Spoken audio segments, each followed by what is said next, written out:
All right, thank you for enduring all of my terrible puns. If you can't tell, today things are going to get a little bit dicey as we talk about board games.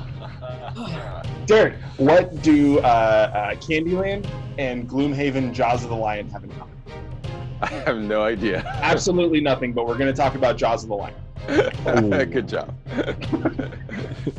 Yes, today we are going to be talking about board games and board game expansions and things that are coming out that we're excited about and just want to talk about it. Well, I think there's a good segue there with pandemic, with the fact that the pandemic season 0 is a prequel story to season 1 and 2, and there's that crossover there. Yeah. So that's what I'm really excited about. The fact Over the last couple of months, Fantasy Flight, they of course, but they announced a lot of great things. They're coming out with a ton of stuff for Star Wars, for a lot of their other titles. But one of the huge things that's been a big seller for them is Marvel Champions. All the stretch goals at another tier, you get that plus the expansions.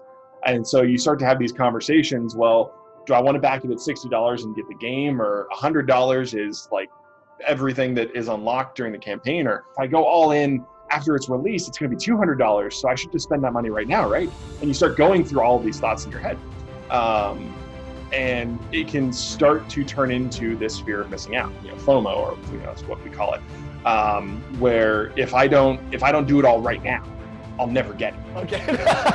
I guess what I would say about all this is one of the things that I got to deal with for myself, talk about, bringing this really down to earth, is being realistic with myself. Just because I may be down, usually games are a community experience that you do with other people. So it's something that I may love to do, the group that I'm with may not love to do it.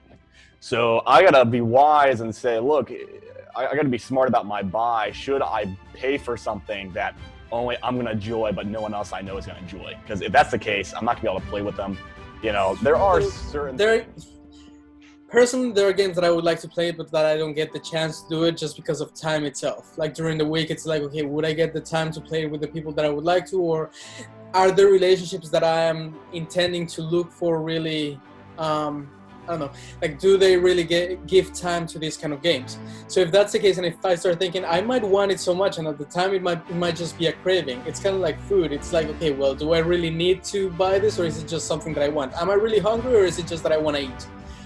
That difference is a very important thing to ask yourself, as Joel was saying. I think that applies to many aspects of our life, even stuff that we might enjoy, like games and stuff. If I'm buying a video game or a board game or whatever, just because I feel the pressure to do so, is that the right thing to do? I might want to take a moment to stop and be like, what's my real motivation to doing this? And if it